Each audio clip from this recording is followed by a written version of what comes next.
Bueno, ¿qué tal comunidad? ¿Cómo andan? ¿Todo bien? Bien. Hoy acá en el Loco de la Lef vamos a intentar eh, crear un nuevo formato o agregar un nuevo formato que ya obviamente está contra usado en YouTube y creo que en Spotify también lo debe hacer y que cada vez que sale un libro a la venta, en estos últimos años, ustedes saben que se edita tanto en papel físico, típico como desde la época de Gutenberg, como en formato digital y además también se lo hace en forma de audiolibro, ¿no? Porque hay mucha gente que por ahí, por problemas de audición o quizás por un tema de estilo, quiere escuchar o quiere recuperar de vuelta ese formato, ese viejo formato del radioteatro y poder escuchar la novela principalmente, o una novela principalmente en audiolibro, ¿no?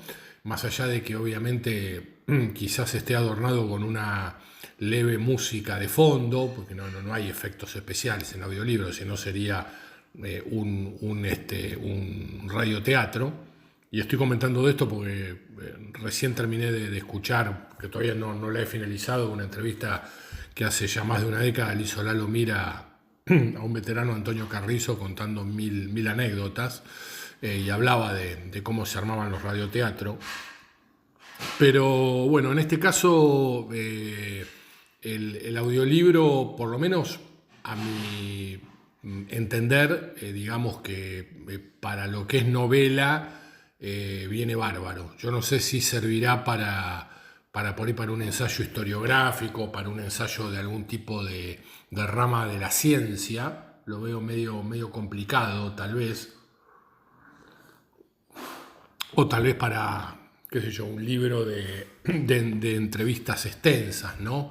Pero en el caso de una novela me parece que el audiolibro viene como anillo al dedo, ¿no? Yo confieso, por ejemplo, que gran parte de los libros de Pérez Reverte y de Santiago Posteguillo, el gran escritor sobre la historia de Roma, que está en su prime en este momento, los he escuchado por audiolibro. No me pregunten de qué método utilicé, porque no se los voy a contar, pero la verdad que he aprendido sobre Roma, sobre historia antigua, cosa que yo hasta el año pasado digamos que me resentía de hacerlo, y leyendo al amigo Posteguillo es como que Roma me sedujo, ¿no? Me mandaron una matrona muy así exuberante, una romana muy linda, de ojos grandes, oscuros,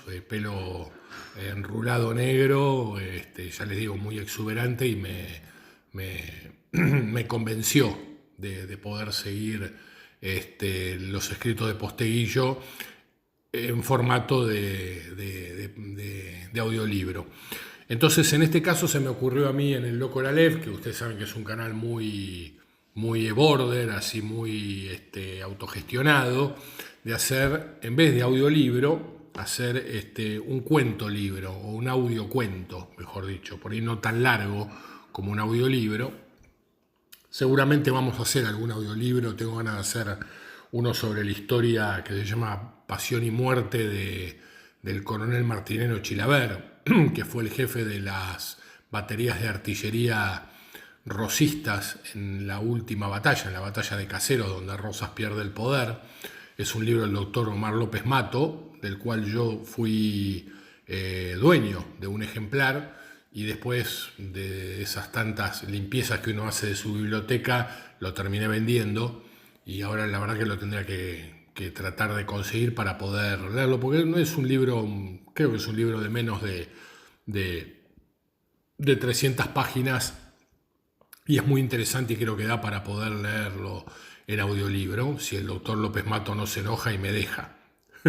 Yo creo que Georgie en este caso no va a tener problema, porque ya el sur este cuento. A ver, los cuentos de Borges están en audiolibros de hace mucho tiempo. El Sur está narrado por no sé si es un locutor o un actor que lo hace en forma formidable, impresionante. No creo que yo esté a la altura de este hombre, pero vamos a intentarlo, por lo menos para variar un poco los temas que venimos haciendo y para darle forma y sentido al título del canal, que se llama El Loco del Aleph, ¿no? Así que bueno, hoy se presenta el dueño del canal espiritual, que es el señor Jorge Luis Borges, que obviamente, como todo escritor, digamos así, señor grande, tenía pinta de persona muy pacífica, pero cuando escribía brotaba sangre por todos lados, ¿no? Es decir, brotaban todas las pasiones.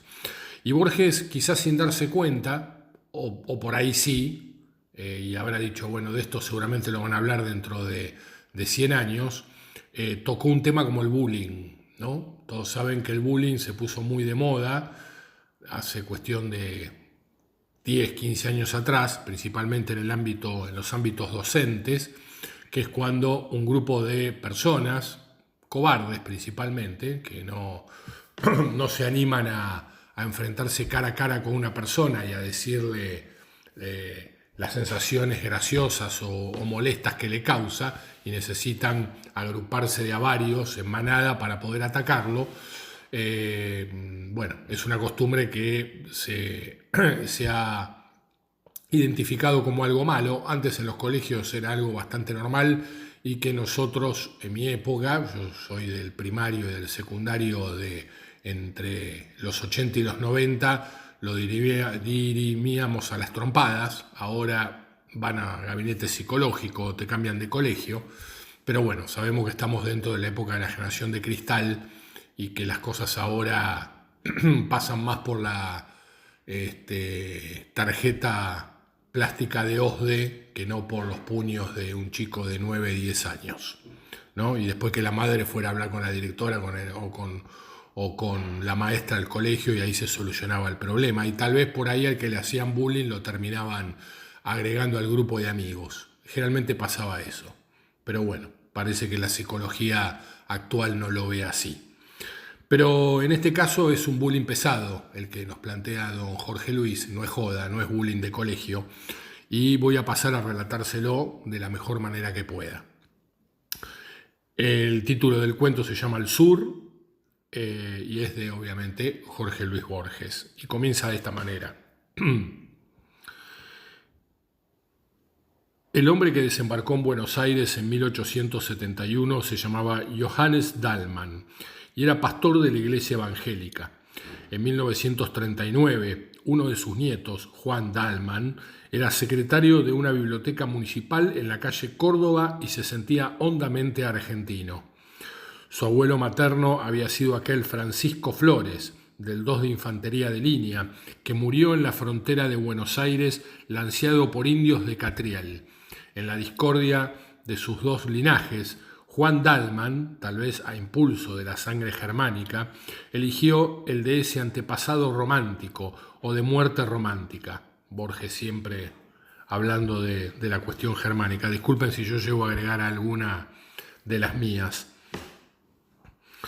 Un estuche con el daguerrotipo de un hombre inexpresivo y barbado, una vieja espada, la dicha y el coraje de ciertas músicas, el hábito de estrofas del Martín Fierro, los años, el desgano y la soledad fomentaron ese criollismo algo voluntario, pero nunca ostentoso. A costa de algunas privaciones, Dahlmann había logrado salvar el casco de una estancia en el sur, que fue de los Flores. Una de las costumbres de su memoria era la imagen de los eucaliptos balsámicos y de la larga casa rosada, que alguna vez fue carmesí. Las tareas y acaso la indolencia lo retenían en la ciudad.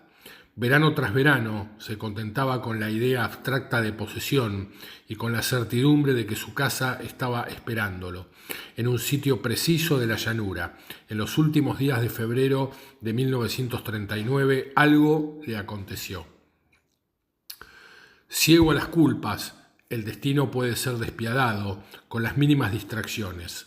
Dahlmann había conseguido esa tarde un ejemplar acabalado de las 1001 noches de Whale. Ávido de examinar ese hallazgo, no esperó que bajara el ascensor y subió con apuro las escaleras. Algo en la oscuridad le rozó la frente. Un murciélago, un pájaro. En la cara de la mujer que le abrió la puerta vio grabado el horror, y la mano que se pasó por la frente salió roja de sangre. La arista de un batiente recién pintado que alguien se olvidó de cerrar le habría hecho esa herida.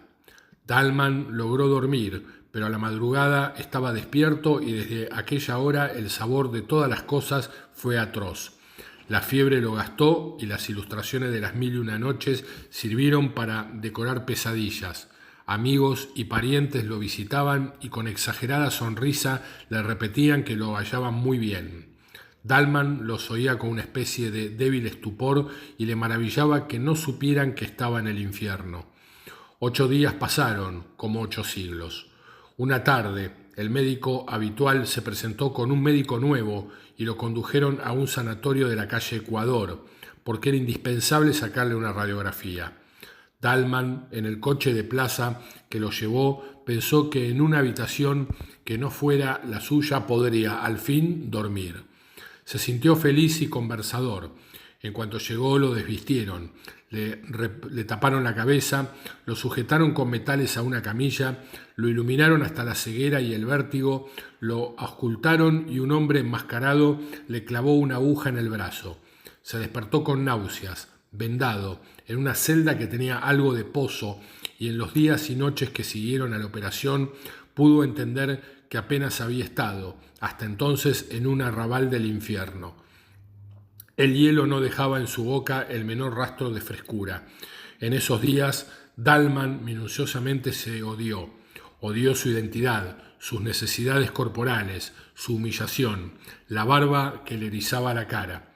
Sufrió con estoicismo las curaciones, que eran muy dolorosas, pero cuando el cirujano le dijo que había estado a punto de morir de una septicemia, Dalman se echó a llorar, condolido de su destino. Las miserias físicas y la incesante previsión de las malas noches no le habían dejado pensar en algo tan abstracto como la muerte. Otro día, el cirujano le dijo que estaba reponiéndose y que muy pronto podría ir a convalecer a la estancia. Increíblemente, el día prometido llegó. A la realidad le gustan las simetrías y los leves anacronismos. Dalman había llegado al sanatorio en un coche de plaza y ahora un coche de plaza lo llevaba a Constitución. La primera frescura del otoño, después de la opresión del verano, era como un símbolo natural de su destino rescatado de la muerte y la fiebre. La ciudad, a las 7 de la mañana, no había perdido ese aire de casa vieja que le infunde la noche. Las calles eran como largos zaguanes, las plazas como patios. Dalman la reconocía con felicidad y con un principio de vértigo. Unos segundos antes de que la registraran sus ojos, recordaba las esquinas, las carteleras, las modestas diferencias de Buenos Aires. En la luz amarilla del nuevo día, todas las cosas regresaban a él. Nadie ignora que el sur empieza del otro lado de Rivadavia. Atento con esto. Dalman solía repetir que ello no es una convención y que quien atraviesa esa calle entra en un mundo más antiguo y más firme. Desde el coche buscaba entre la nueva edificación, la ventana de rejas, el llamador, el arco de la puerta, el zaguán, el íntimo patio. No hay nadie que conozca mejor a Buenos Aires, pasado, presente y seguramente futuro que Borges. Esto lo digo yo, ¿no? En el hall de la estación advirtió que faltaban 30 minutos. Recordó bruscamente que en un café de la calle Brasil, a pocos metros de la casa de Irigoyen, había un enorme gato que se dejaba acariciar por la gente, como una divinidad desdeñosa. Entró. Ahí estaba el gato, dormido. Pidió una taza de café. La endulzó lentamente. La probó. Ese placer le había sido vedado en la clínica. Y pensó, mientras alisaba el negro pelaje, que aquel contacto era ilusorio y que estaban como separados por un cristal, porque el hombre vive en el tiempo, en la sucesión y el mágico animal en la actualidad, en la eternidad del instante. A lo largo del penúltimo andén del tren esperaba. Dalman recorrió los vagones y dio con uno casi vacío. Acomodó en la red la valija. Cuando los coches arrancaron, la abrió y sacó, tras alguna vacilación, el primer tomo de Las Mil y Una Noches. Viajar con este libro, tan vinculado a la historia de su desdicha, era una afirmación de que esa desdicha había sido anulada y un desafío alegre y secreto a las frustradas fuerzas del mal. A los dos lados del tren, la ciudad se desgarraba en suburbios. Esta visión y luego la de jardines y quintas demoraron el principio de la lectura. La verdad es que Dalman leyó poco. La montaña de piedra imán y el genio que ha jurado matar a su bienhechor eran, quien lo niega, maravillosos, pero no mucho más que la mañana y que el hecho de ser. La felicidad lo distraía de Yacerad y de sus milagros superfluos. Dalman cerraba el libro y se dejaba simplemente vivir.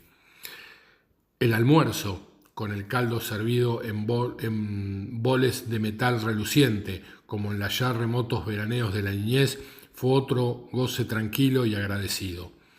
Mañana me despertaré en la estancia, pensaba, y era como si a un tiempo fuera dos hombres, el que avanzaba por el día otoñal y por la geografía de la patria, y el otro, encarcelado en un sanatorio y sujeto a metódicas servidumbres.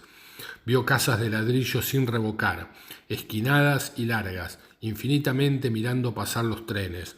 Vio jinetes en los terrosos caminos. Vio zanjas y lagunas y hacienda. Vio largas nubes luminosas que parecían de mármol. Y todas estas cosas eran casuales, como sueños de la llanura. También creyó reconocer árboles y sembrados que no hubieran podido nombrar, porque su directo conocimiento de la campaña era harto inferior a su conocimiento nostálgico y literario. Alguna vez durmió y en sus sueños estaba el ímpetu del tren. Ya el blanco sol intolerable de las 12 del día era el sol amarillo que precede al anochecer y no tardaría en ser rojo. También el coche era distinto, no era el que fue en Constitución. Al dejar el andén, la llanura y las horas lo habían atravesado y transfigurado. Afuera, la móvil sombra del vagón se alargaba hacia el horizonte. No turbaban la tierra elemental, ni poblaciones ni otros signos humanos. Todo era vasto, pero al mismo tiempo era íntimo y de alguna manera secreto. En el campo desaforado, a veces no había otra cosa que un toro. La soledad era perfecta y tal vez hostil, y Dalman pudo sospechar que viajaba al pasado y no solo al sur. De esa conjetura fantástica lo distrajo el inspector, que al ver su boleto le advirtió que el tren no lo dejaría en la estación de siempre, sino en otra, un poco anterior y apenas conocida por Dalman. El hombre añadió una explicación que Dalman no trató de entender ni siquiera de oír, porque el mecanismo de los hechos no le importaba. El tren laboriosamente se detuvo, casi en medio del campo. Del otro lado de las vías quedaba la estación, que era poco más que un andén con un cobertizo. Ningún vehículo tenían, pero el jefe opinó que tal vez pudiera conseguir uno en un comercio que le indicó a unos 10 o 12 cuadras. Dalman aceptó la caminata como una pequeña aventura. Ya se había hundido el sol, pero un esplendor final exaltaba la viva y silenciosa llanura, antes de que la borrara la noche. Menos para fatigarse que para hacer durar esas cosas, Dalman caminaba despacio, aspirando con grave felicidad el olor del trébol. El almacén alguna vez había sido punzó, pero los años habían mitigado para su bien ese color violento. Algo en su pobre arquitectura le recordó un grabado en acero, acaso de una vieja edición de Pablo y Virginia. Atados al palenque había unos caballos. Dalman, adentro, creyó reconocer al patrón. Luego comprendió que lo había engañado su parecido con uno de los empleados del sanatorio. El hombre, oído al caso, dijo que le haría atar la jardinera para agregar otro hecho a aquel día, y para llenar ese tiempo, Dalman resolvió comer en el almacén. En esa mesa comían y bebían ruidosamente unos muchachones, en los que Dalman al principio no se fijó. En el suelo, apoyado en el mostrador, se acurrucaba, inmóvil como una cosa, un hombre muy viejo. Los muchos años lo habían reducido y pulido como las aguas a una piedra, o las generaciones de los hombres a una sentencia. Era oscuro, chico y reseco, y estaba como fuera del tiempo, en una eternidad. Dalman registró con satisfacción la vincha, el poncho de bayeta, el largo chiripá y la bota de potro, y se dijo, rememorando inútiles discusiones con gente de los partidos del norte o con entrerrianos, que gauchos de esos ya no quedan más que en el sur. Dalman se acomodó junto a la ventana. La oscuridad fue quedándose con él campo, pero su olor y sus rumores aún le llegaban entre los barrotes de hierro. El patrón le trajo sardinas y después carne asada. Dalman las empujó como con unos vasos de vino tinto. Ocioso, paladeaba el áspero sabor y dejaba errar la mirada por el local, ya un poco soñolienta. La lámpara de querosén pendía de uno de los tirantes. Los parroquianos de la otra mesa eran 3. 2 parecían peones de chacra. Otro, de rasgos achinados y torpes, bebía con el chambergo puesto. Dalman, de pronto, sintió un leve roce en la cara. Justo al vaso ordinario de vidrio turbio, sobre una de las rayas del mantel, había una bolita de miga. Eso era todo, pero alguien se la había tirado. Los de la otra mesa parecían ajenos a él. Dalman, perplejo, decidió que nada había ocurrido y abrió los volúmenes de las 1001 noches, como para tapar la realidad. Otra bolita lo alcanzó a los pocos minutos, y esta vez los peones se rieron. Dalman se dijo que no estaba asustado, pero que sentía un disparate que él, en convalecencia o en convaleciente, se dejara arrastrar por desconocidos a una pelea confusa. Resolvió salir. Ya estaba de pie cuando el patrón se le acercó y lo exhortó con voz alarmada. «Señor Dalman, no les haga caso a esos mozos, que están medios alegres». Dalman no se extrañó de que el otro ahora lo conociera, pero sintió que estas palabras conciliadoras agravaban de hecho la situación. Antes la provocación de los peones eran a una cara accidental, casi a nadie. Ahora iba contra él y contra su nombre, y lo sabrían los vecinos. Dalman hizo a un lado al patrón, se enfrentó con los peones y les preguntó qué andaban buscando.